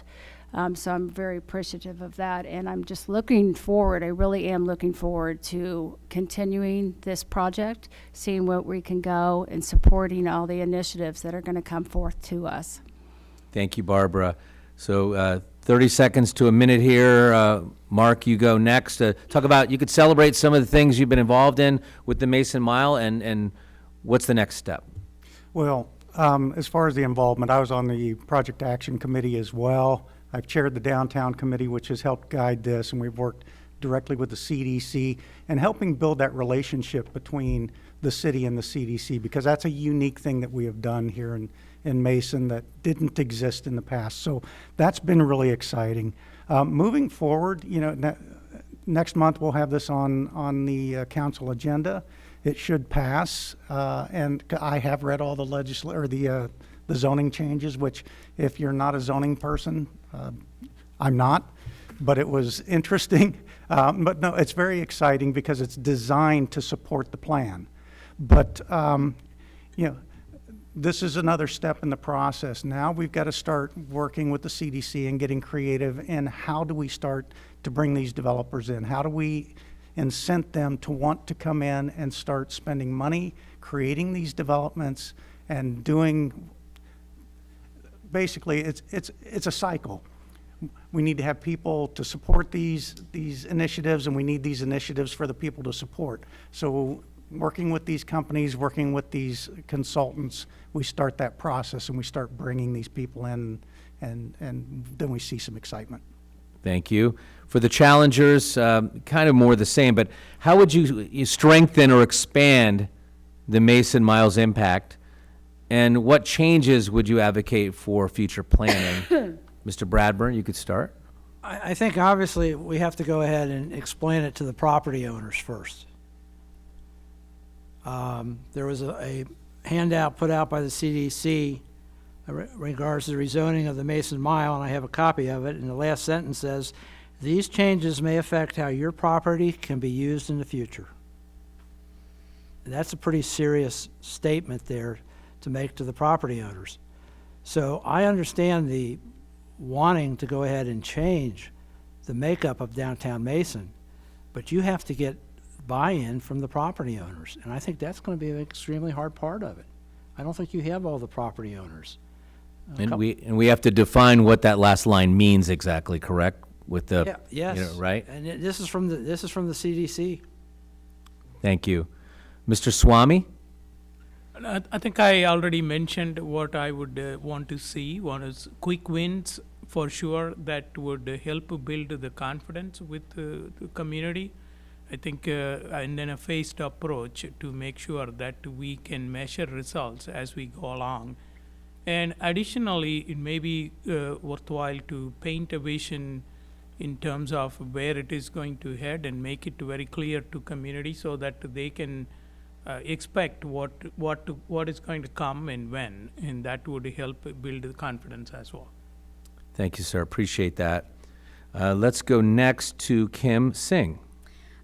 Yeah, so kind of to Mr. Bradburn's point, what I understood about the zoning was that it will become less restrictive for property owners, the way that they plan to zone everything as a district and then sub-districts. So I think that will actually be a benefit to our property owners. And, you know, as we are getting concerns, hearing from people in the city, specifically downtown, something else that was mentioned during the meeting was that, you know, public hearings will be held prior to any final decisions on what's going in where and all those sorts of things. That's something that I've told people that I will stand by 100% to make sure that their voices are heard on those issues, that their concerns are brought forward. And I did, you know, explain to some residents who did have concerns that, again, this was a concept plan, it's not a construction plan at this point in time. We'll likely be at that public hearing, Yeah. by the way. Yeah. Jan Roeder next. So your question was about changes to the plan that I might suggest? You could strengthen or expand what's there, Strengthen. or what would you change? Yeah. Well, you know, I think that the plan that the MAID CDC has come up with, I echo what others have said, is really so well thought out, and they engage so many different subgroups, the residents, the businesses. So I just have to emphasize that I think they've thought this plan out well. So I would not really advocate for any changes in that plan at this point. I think we need to buy into the plan and move forward with the plan as it is. Okay, thank you. Gina Sanders? Yes, I'm going to bridge what you asked current council members into this just a bit, because how I would strengthen it would, sorry, I'm fumbling, it's getting late and I'm freezing. I'm a human being. We're having a conversation here. Sorry. It's not. I know. Okay, so how I would strengthen it, first of all, I would say I feel like I've been in lockstep and a part of this plan every step of the way. Because of the process, we were allowed to be a part of that, and I feel like I was there and present, and I learned a lot from others along the way. It wasn't really about me and what I wanted, but it was just really interesting to hear the themes of what the community wanted. In terms of expanding it, one idea I had was that currently within our mile, or just outside of it, are these beautiful parks that we have, and they're not necessarily folded into the master plan for the downtown mile. I'm wondering if perhaps a co-occurring plan that works in tandem with what we're doing downtown could include our green spaces and parks, so that people who are riding their bikes, families who are playing baseball games and soccer games or on the playgrounds, it's all connected to the downtown, so we keep people moving through, not just through the downtown, but out into these spaces we can use for events and everything. So I would add that element potentially. And then lastly, I just wanted to say that, next steps. I think one of the biggest next steps for council is that it's gonna now have to ensure responsible progress. Too fast, too much, too slow, people get frustrated, so low-hanging fruit is good. Lastly, I would just say that it needs to be a sustainable approach. So it's all about timing, engaging people along the way, and holding all the partners involved, the city, council, the CDC, residents, everyone who's been involved so far, holding each other accountable along the way so that we don't stall and get frustrated again. So. Fair enough, thank you. So just two more things, and then we'll get to the closing statements. Infrastructure and communication. From roads and utilities to broadband and mobility, essential obviously to business operations and workforce access. Council does not manage construction projects, but it does approve capital improvement plans and set priorities as far as infrastructure is concerned. So what infrastructure investments would you prioritize to support business operations and workforce mobility? And how would you communicate those priorities to people who live here who might be impacted by all of this? So if you need me to read it again, I will. But Barbara Spaeth, you go first. Okay, thank you. Our city staff, specifically our engineering department, are the people who really are involved in our infrastructure improvements. They come to council, they tell us what needs to be done, and we look at it and we help them with that by making decisions whether or not we can go forward with those kinds of things. I support our engineering department because they're really masters at what they do. They're constantly looking to see what they can do to help businesses, to help the schools, and just to improve the workforce. And for examples, we have just in the last couple years, we've had the improvements on Route 741 with the way it was reconstructed and the new lanes that has improved that traffic flow tremendously. The roundabout that was put at the Research and Development Park, the I-71 exchange opening off Taylorsville Road, that was huge in making a difference in traffic because before there was only one exchange. We're getting ready to do some improvement here at Mason, Montgomery, and Taylorsville roads. We're adding lanes there.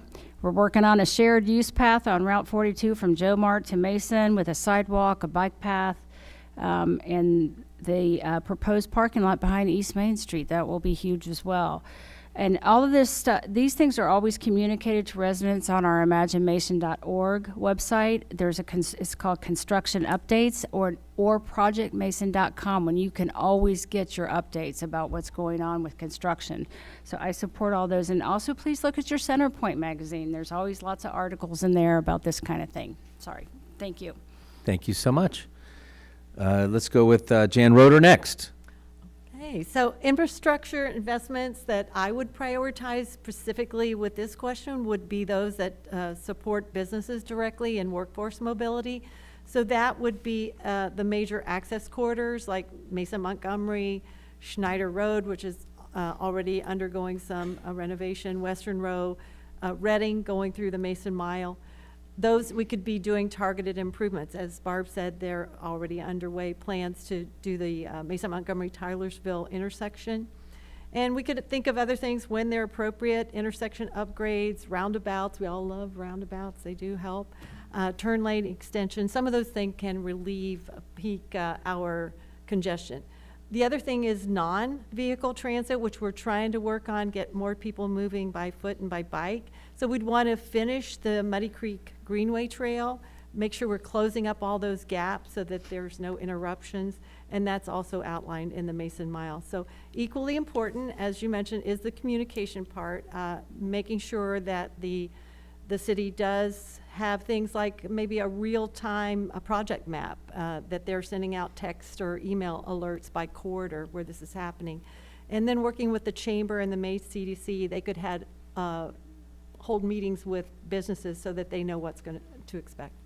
Thank you. Tony, you're next. Yeah, the one that I would have a priority, and I guess it's supporting the residents, but it also supports the businesses.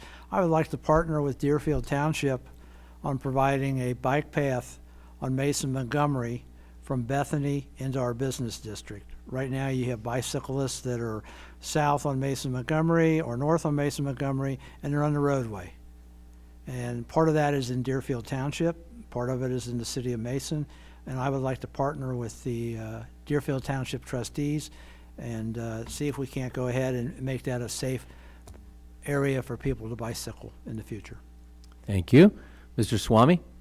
I would prioritize smart infrastructure improvements based on how well it can help businesses operate more efficiently and make a commute safer and easier for residents. And these are some of the, improvements. I think Barb mentioned quite a few of them, and those could be building up new intersections or helping improve traffic flow through the business corridors. Those are some of the improvements that I could think of that would help businesses operate more efficiently that I will be focusing on. Thank you. Gina? Thank you. Strong infrastructure obviously keeps Mason competitive. It enables our workforce mobility, small business success, and safe family life. That said, I think infrastructure change and growth often brings short-term disruption for long-term gain. You only have to be a part of a Mason Deerfield group, perhaps on Facebook, to hear the long line of frustrations about when projects begin. So I think it's important for City Council to communicate early, proactively, explain why and how it's going to help in the future. One thing that's really important to me, of course, we want connectivity and roundabouts and bringing people into business to spend money and work in our town, but I do believe that safety is paramount. This town is families galore, and I watch personally every day the track and cross-country team run up Kings Mills Road. Half of the kids are in the street and half are on the sidewalk because the sidewalk's about this big. And that's something that, things like that are potential for real, I don't know, disaster is the right word, but I would rather be proactive about getting infrastructure of sidewalks, widening, and protection for our families and kids. That's really important. Thank you very much. Mark? Well, I'm just watching the stop sign, how she's turning it slowly, trying to time it just right. She's a very nice time cop. Like a Yeah. Vienna- You should see the Vienna Senate White. debates I've done, man. Yeah. Anyway. Yeah, did you ring that once tonight? I know. It's very Here, kind. we'll just put this over. Go ahead, Mark. I've got all night now, thank you. What time is it? We're good. It's 8:48. We're not even late. We're good. Yeah, no, a lot of good things have already been mentioned. Again, Barb talked about a lot of the projects we've got going on. Our engineering department is second to none. They do such a nice job of not only getting the projects engineered, but the timing of them, working with the budgets and all of that. So they're just top notch. One of the ones that I would prioritize, which I have been prioritizing, and the city engineer cries almost every time I bring it up, is the utilities on the East Main corridor. It's just not a pretty sight when you look at all the phone poles and the wires. We need to get those underground like we did on West Main. It's a huge project. It's not going to happen quick. It's going to be disruptive, but we all know it needs to happen. And along with that, then we get our sidewalks fixed. The roads get a little cleaned up as a result of it. So there's a lot that comes out of doing that, but it's expensive. It takes a long time, and we need help from Duke and the others that are part of that. And then the bike paths and the roundabouts. I love roundabouts. Give me more. They're wonderful. We can't have enough roundabouts. They work. They do. I've spent seen. 3.5 years in England. I've been going over there since 1980, 88, and they just work. I guess I'm not supposed to weigh in on issues, but I talk to people in other cities who are now just getting them, and we've had them for a long time, and they're realizing what we realize. Just to keep. I used to live over in Chestnut Hill, and the traffic at night with those two lanes coming on the stop sign, it was just brutal. Anyway, so Kim, you're going to finish up on this topic. Yeah, great. This is actually something I have given a lot of thought to.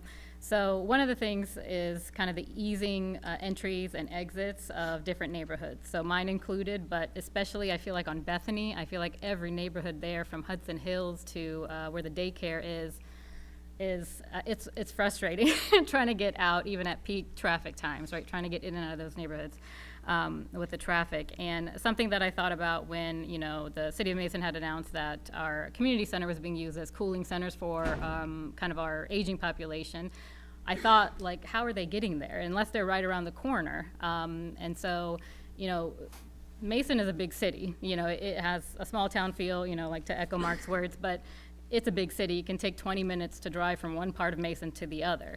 So I think, you know, investing in some sort of public transit situation within just the city limits, or maybe even collaborating with Deerfield Township, would be a benefit. I think our aging population could benefit from that. Even our youth could benefit from that. It would bring traffic into our businesses. It would cut down on actual vehicular traffic and parking and those sorts of things. And the last thing real quick is really, when it comes to sidewalks, I think installing sidewalks, you know, I work for the Warren County Board of DD. We serve the most individuals here in Mason. And I think it's important to create the accessibility for individuals that use wheelchairs, widening sidewalks, fixing our sidewalks, and making sure that they have access to all the things that we have access to. Thank you. So those are some of the issues. Sherry Taylor and I were talking. She's at the Cubs game right now, by the way. So she bagged out this morning, told me she got 4 tickets to the Cubs game. But she allowed me to do my, you know, just a kind of a fun question where we can get inside your mind and learn a little bit about your personality. And it's inspired by, you know, the website name, which is it imaginemason.org? So just imagine, use your imagination, if you will, and dream a little bit. Not using the checks and balances of government here and all the red tape that we sometimes have to dive through. But if I just said you could snap your fingers and change one thing about Mason, something maybe you're disappointed about that you'd like to change right away, and you could just do it. You'd be the czar and you could just get it done with a magic wand. I'm going to just give you all a minute. We'll start, just go right down the line. Tony, if you could kick us off, what would you like to change? How many items? What's that? How many items? Well, you got a minute. You can change 100 items in a minute if you could do it in half a second each. I hear from the frustration of residents, and it's traffic during peak times in downtown Mason. If I could change it, I'd go back when the city was originally plotted in 1815 and make them a hell of a lot wider. Well, you know, and even whether it's possible or not, that's what we're getting at here. We're using our imagination and what we would like to do. What about you, Mark? Eric's going to cry this time when I bring this up. He knows about it.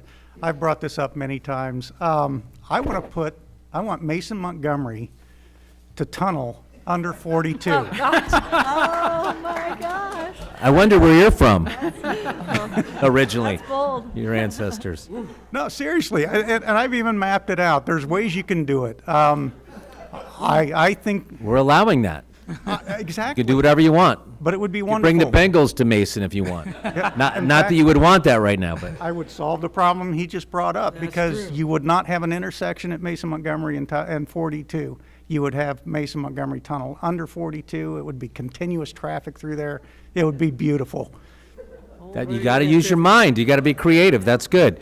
Dr. Roeder, what about you? So we're doing visions, we're doing big visions. What I'd like to Imagination, see, yeah. I would love to see Mason be a major tourist destination. I think we've already got the makings of that. We have tennis here, which is huge. We have Kings Island. I think we need some more 4-star or 5-star hotels, if we could, that would bring people in. And then we need to finish that core, which people just are so anxious to get down to see, and have perhaps some arts that would draw people. So I would make Mason a major tourist destination. Maybe a concert venue or something There you like go, that. of Oh, course. yeah. Let's go with Gina. This is a really big question. I instantly went granular because I walk through downtown all the time, and I have this dream that I really want someone like Jeff Ruby's or something to come up and turn the Fifth Third Bank into an incredible steakhouse that honors its opera past, like themed, I don't know, and rooftop bar. And so I don't know why that's the first thing that came to mind, but I guess bigger picture, I would love to see more variety of cultural, arts, food options, and that be an easier thing for people to start in our town. I picture farmers markets and arts walks and more intentional driving people downtown to do fun things as a community together. I think we're doing a good job, but I love walking up to town, grabbing a beer or wine, Dora, and walking through town and seeing all of these people. So I just would love to see more of that. And if there was one really grand thing, it'd be to expand like blocks or add land in front of for the streets of downtown and behind the buildings for parking and an expansion. But you know, that takes a magical wand. So. And I make no bones about it. I love living here, and I've owned 3 different homes here in a short time, which is kind of funny, but there's a lot of factors that go into that.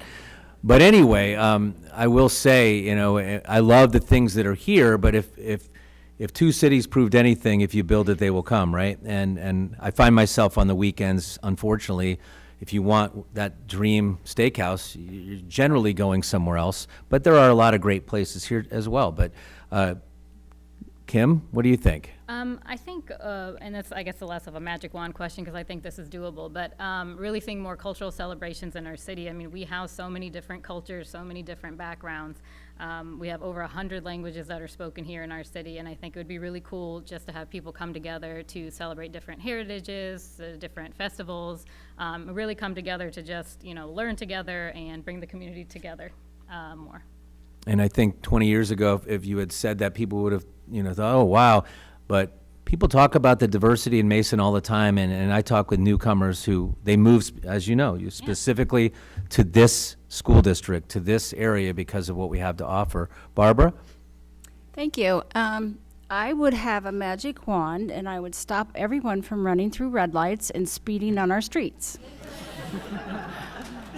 Because I've joked a little bit with our city manager, please put a camera in my dash. I'm going to catch everybody running through a red light because it just goes all through me. And it's just about the safety in our city because we are so big now compared to the way it was when I grew up here. And there's so many people that get hurt all the time because people are too much in a hurry. And if everybody would just slow down, we're all going the same place. But that's just that's a pet peeve of mine. But I think it's maybe Tony mentioned, if I could do it all over, I would love for our downtown to have started a different way. Because I get people all the time say, why can't you have a city like Lebanon or Loveland or whatever? As much as we're going to try to do downtown, our buildings are never going to look like Lebanon's. It's just totally different. And our streets are so limited in how wide we can make them or the sidewalks we can make them. We can make great improvements, but gosh, if we could have just started with something else, it might have been a whole lot easier. And I just think it would have made our whole downtown area just so much more vibrant. Maybe we can build up. Maybe we can 50 build story. No, I'm kidding. Oh, no.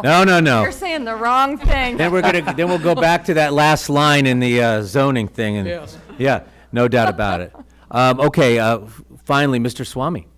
I didn't realize I'm sitting right next to the cop here. Since, Be driving next. Have you run any red lights lately? No. since I had time, I have 2 things that I thought about.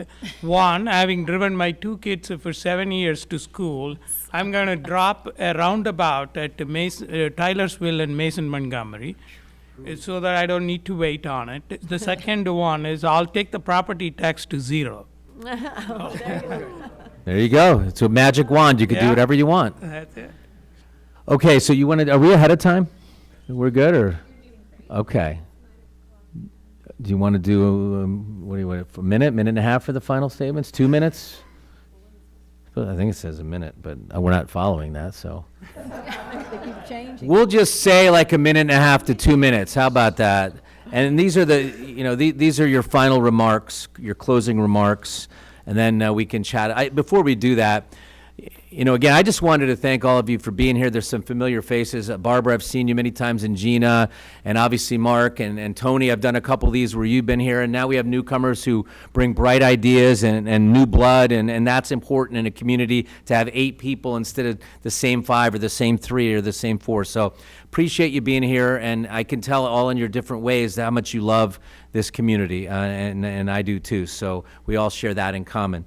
So let's do the last 2 minutes or minute and a half or whatever it is yours.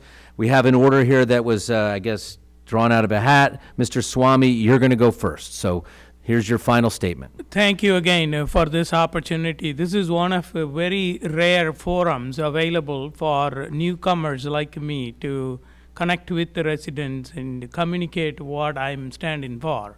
And in my conversations with the city, it is very clear that all of us care deeply about the city, and that is, that is very clear, and we care about our future. I believe we can keep Mason thriving by focusing on the essentials, leading with the fairness, and building a city that works for everyone. If elected, I will listen, learn, and lead with the Mason's interest at my heart. Not just for short-term wins, but for long-term success. Some projects may take years, I recognize that, and I have heard it from others that projects have been going on for several years. So I fully am aware, and I would do my I would do my best to keep that foundation laid clearly so that it can go on to a success. I am Murali Swamy. I'm honored to seek your support and vote on November 4th. Thank you very much. Thank you so much, and nice to meet you tonight. Appreciate it. Barbara Spaeth is next. Thank you. I think I would just like to say thank you to everyone. I can't tell you how much I appreciate that I have been able to serve this community for the last 12 years. It's been an honor for me. And if I'm not reelected, I'm going to leave feeling very proud of what we have accomplished over the last 12 years and where we're going, because we're really headed in a great place. And I just really appreciate all the support that I have been given. And I do want to say this because people have been asking me about it. I know that there were some text messages going out about supporting certain candidates, and there's slate cards being put out there, but I want everyone to know I wanted to run this race as a nonpartisan candidate because it is a nonpartisan race, and I've always believed that we should be nonpartisan. My father-in-law, Les Spaeth, was very adamant that local races should never be endorsed. And so I have kept to that principle and honored that because I just think it's important that people understand I'm serving everybody. I'm not just serving one party or another. And I'm here for everyone in our community. When I make a vote, I'm not just honoring that vote for one specific segment of our population. It's for everyone in this community.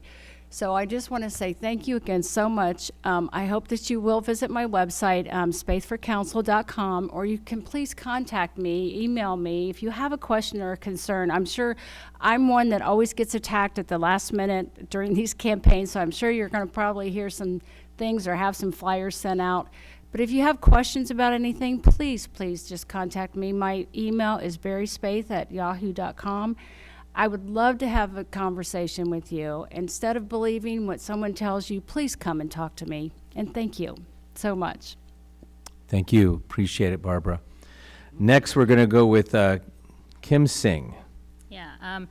So I didn't kind of get to share my background earlier. So I hold a doctorate in organizational leadership, and I think that allows me to evaluate complex problems and to lead systems through change. That's something I'm experienced with. And the research component, of course, making informed decisions based on empirical data is very important to me, not just on anecdotal or conjecture when we're making decisions for a city. I'm also a mental health clinician, so I have spent my career listening to people, helping families navigate crisis. I think that also gives me a skill that would be beneficial to me if I were to be seated on council. Lastly, I've spent nearly 2 decades in local government administration, evaluating public systems up close, understanding the potential of what public systems can do and the challenges. So I hope to have support of everyone here, everybody watching, and if I am elected to City Council, I promise to get to work on community engagement opportunities and increasing our transparency and accessibility to information. What I want the residents of Mason to remember is that the primary function of government at any level is to serve the public, and it's incumbent upon us to hold our government accountable to those things. They answer to us, they work for us as residents, and we should hold them accountable.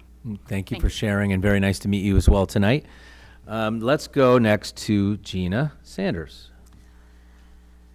Well, as someone who's lived, volunteered, and raised my family in Mason for more than 2 decades, I've seen firsthand what makes this city special. I want to help protect and strengthen that.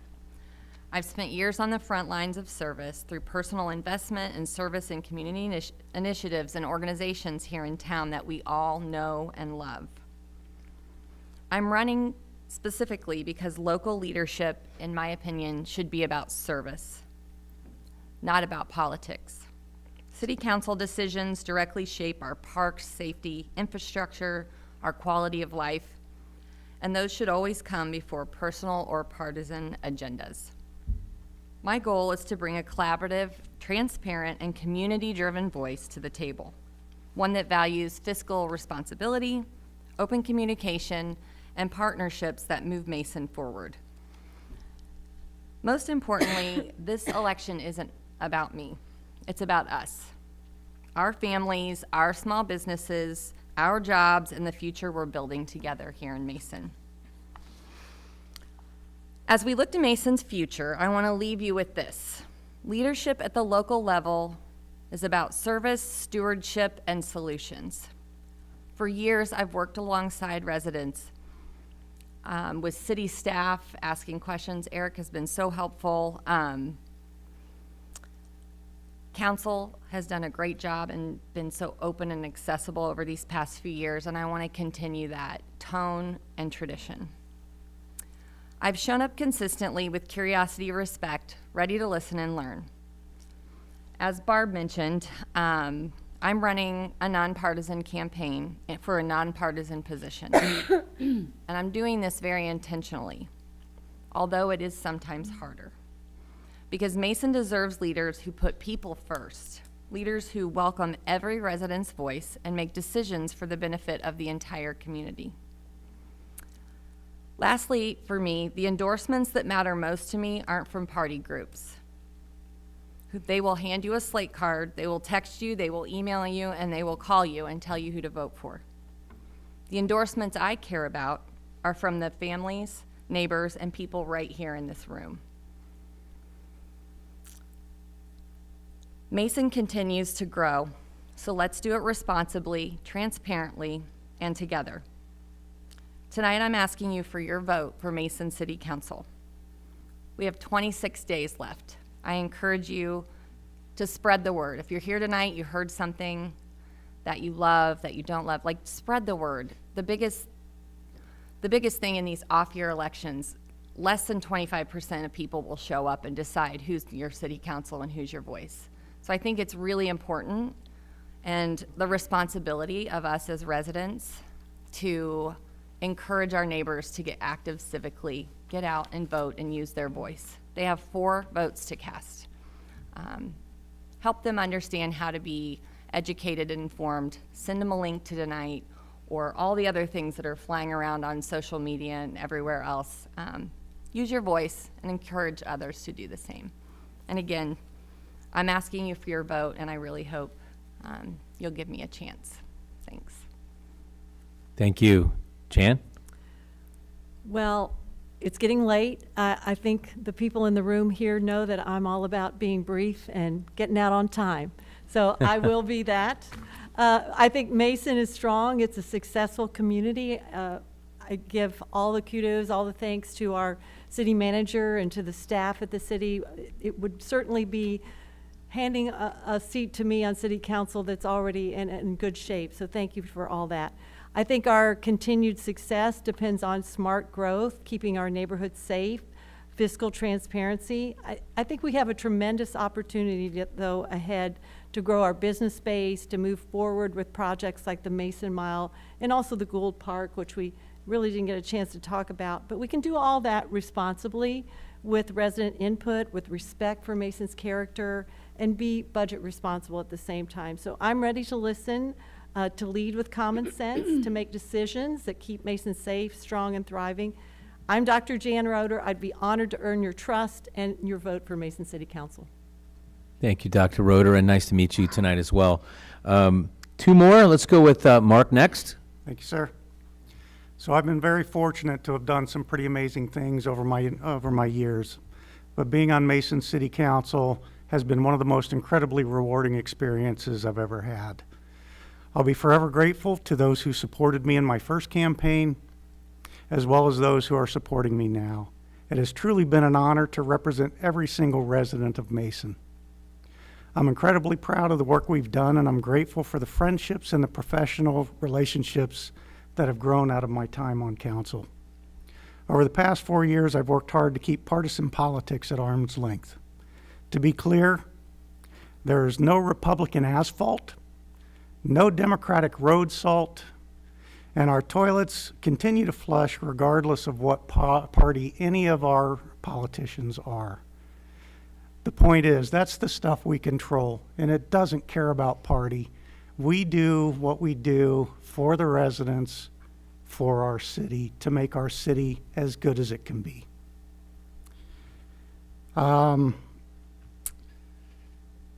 I would like to thank everybody who's in the room tonight. Appreciate you being here. I know it's a long evening, especially those of you who are here early on while we watch the school board as well. It's very important that you're involved. It's very important that we pay attention. And as has been mentioned, it's very important that people get out and vote. We heard earlier tonight 41 votes made a difference in somebody being on school board and not. Same is true last time on city council. 41 votes. If anyone thinks your vote doesn't matter, you're very mistaken. Please, please get out and vote. Thanks to the other candidates for being up here. Putting yourself out like this, I think some people have learned that this is not for the faint of heart.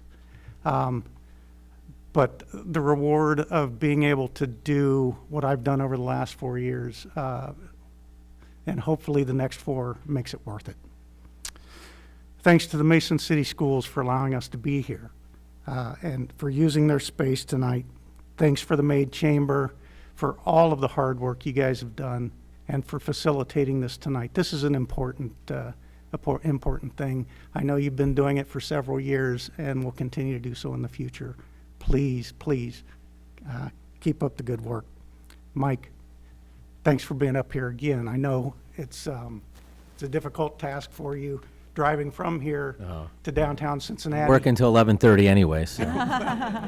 No. But we've added a couple hours to your commute today, so I understand it's a big ask of you, and we appreciate you being up here. It's way more civil than the U.S. congressional debate that I hosted last year. Trust me. Thank you. Tony, you're the final voice. Well, this is one everybody's been waiting for, right? Okay. You're all dismissed. No, the bottom line is I want to thank everybody that's here tonight and the candidates.